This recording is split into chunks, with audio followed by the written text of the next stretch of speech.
Hi, my name is Labecca Praytor, and I'm a junior here at Tarleton State University, majoring in elementary education. I think my passion for teaching stemmed back when I was a student. I've always loved being in the classroom and just being in that learning environment with my teachers and my friends and just growing my mind. I was actually the girl that I would bawl my eyes out whenever I had to miss school. I just hated the idea of not being there, just that I wasn't learning with my friends and I wasn't with my teachers. It just really bummed me out that I wasn't involved and I wasn't helping grow my mind. So I think that just my love for being in school really was why I kind of started to push myself into trying to love teaching. When I was in high school, I actually tutored in geometry and algebra. I've always been really good at math, and that's something that I'm super passionate about teaching.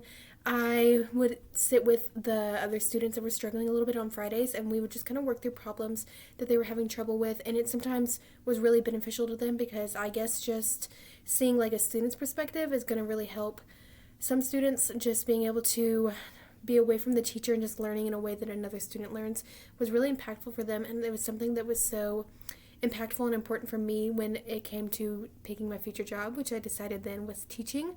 After high school, I went straight into working where I was a daycare teacher. I worked with the 3 and 4 year olds, and that was such a cool experience for me. We worked on a lot of life skills, potty training, sharing, all those important little things that you need to know before you can get into the preschool environment, and I learned so much about it. One of the things that I learned that truly stuck with me to this day is that while I love the 3 and 4 year olds and their angels, and they were just so sweet, I've learned that I don't have the passion that some other people have when it comes to teaching younger grades. I loved being able to be with them, but they were just there was something about it where I just wasn't fully attached to it. I love the older grades. When I was in my 3rd year, so last year of teaching at the daycare, I was actually with the 2nd through 6th graders in the summer camp, and I absolutely loved it. We were able to work on math and reading skills and other skills that they needed to kind of keep them out of that summer slump, and it was so much fun to just hear their conversations and for them to be able to conversate back with me intellectually, and I think that's why I learned that I love the older grades and that my passion is for teaching the older grades.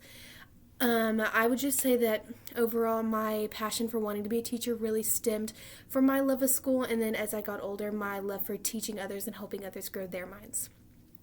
When it comes to teaching in diverse classrooms, I think my strengths, number one, would be organization. I love to be organized and have all of my things in a row and know exactly where everything is. So I think that that's going to be really impactful with helping me in a diverse classroom because it's going to help me just stay on top of every single student's different learning abilities and all of the things that they need, for me to keep on top of so that they can help grow their minds. The second thing would probably be compassion.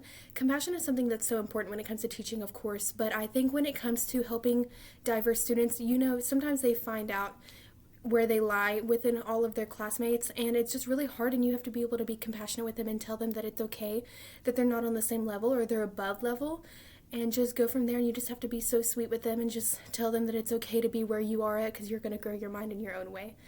Lastly, I think determination is probably another really important one that I possess that would help. Being determined is to be motivated, and if you're not motivated to help everyone in the classroom individually, then you're not going to help everyone. I think that if I stayed determined to help all kids in my classroom individually is what's really going to help me with my diverse students. But I think that's all I have, so thank you for listening.